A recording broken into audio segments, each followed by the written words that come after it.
Halo, kenalin, nama Ane Zaida Aska. Ane di sini bukan mau ngomong yang tanpa makna. Di sini mau ngomong sepatah dua patah kata yang patah-patah jadi beribu-ribu kata. Dengerin ya baik-baik kisah Alif. Di kota Batavia tempo dulu, di antara sunyi malam dan ramainya pasar, hiduplah seorang gadis budi. Dia dikenal bukan karena wajahnya yang manis aja, tapi juga karena hidupnya yang kelam. Namanya Siti Arya, tapi orang-orang lebih sering manggil dia dengan sebutan Si Manis Jembatan Ancol. Kenalin, nama Aye Siti Arya, umur Aye 16 tahun, tapi orang-orang lebih sering manggil Aye dengan sebutan Si Manis Jembatan Ancol. Mungkin karena Aye terlalu manis kali ya. Aye hidup berdua sama Aye, namanya Maenter. Jangan tanya bapak Aye kemana, karena bapak Aye udah gak ada sejak Aye lahir. Ma Aye kerjanya dagang kue di pasar, tapi juga kadang-kadang jadi pesuruh di salah satu rumah juragan. Juragan itu punya marga Oe, jadi kita orang-orang kampung manggil dia sebagai juragan Oe. Seiring berjalannya waktu, Siti Arya semakin gede, parasnya makin kelihatan, kulitnya putih, bersih, matanya bersinar. Dan satu lagi nih, tingkah lakunya yang sopan. Banyak orang-orang bilang dari model kayak dia sekarang mah jarang-jarang lah.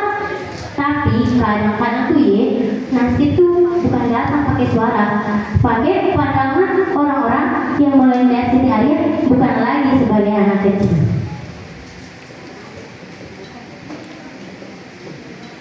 Pas Aye di usia ABG, Aye nemenin Ma Aye buat kerja di rumah juragan.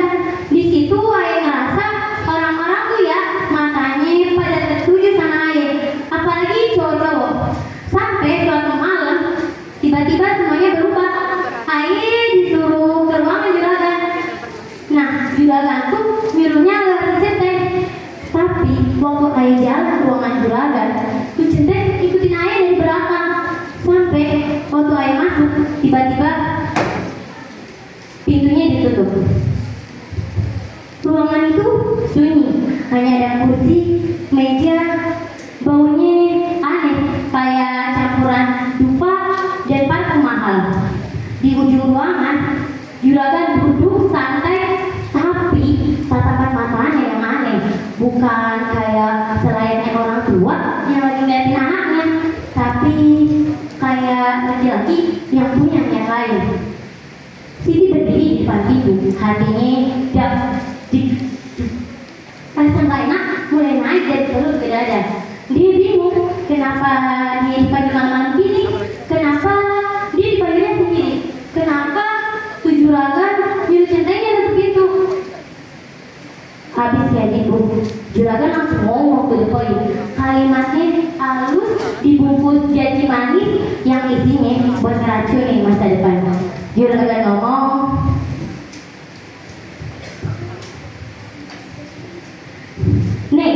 Neng mau gak nikah sama abang? Kalau Neng nikah sama abang jamin kehidupan Neng bakal terjamin.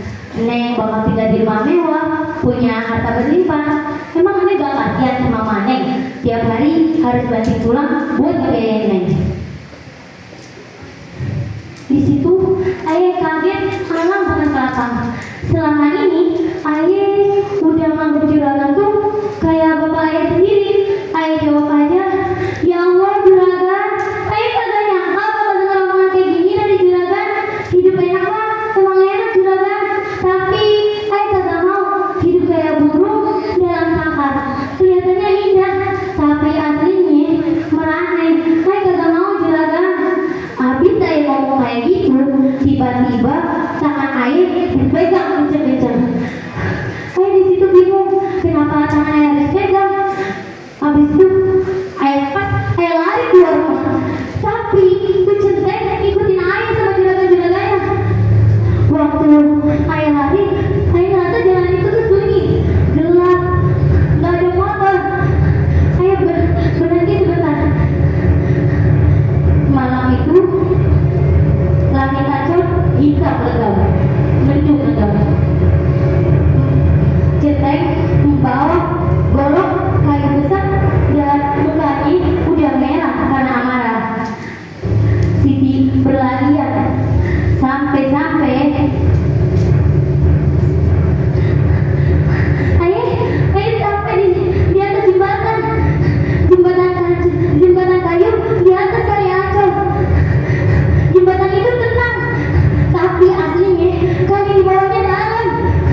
Malam itu kota Batavia bukan hanya sekedar kota tua. Langit Ancol menyimpan kisah tragis tentang seorang gadis. Dia cuma gadis kampung yang dibuang, dibunuh. Dari cerita Siti Arya ini kita bisa mengambil hikmahnya, bukan cuma tentang seorang perempuan yang melawan kekerasan dan kejahatan, tapi juga tentang kebebasan abadi, kebebasan sejati. Itu bukan cuma tentang kemewahan, harta berlimpah, tapi kebebasan sejati adalah ketika kita bisa menjaga diri. Dari nasib tragisnya, kita bisa belajar kalau kekuasaan yang disalahgunakan akan berakibat fatal. Dari kisah si manis jembatan Ancol, mengingatkan kepada kita bahwa jiwa-jiwa yang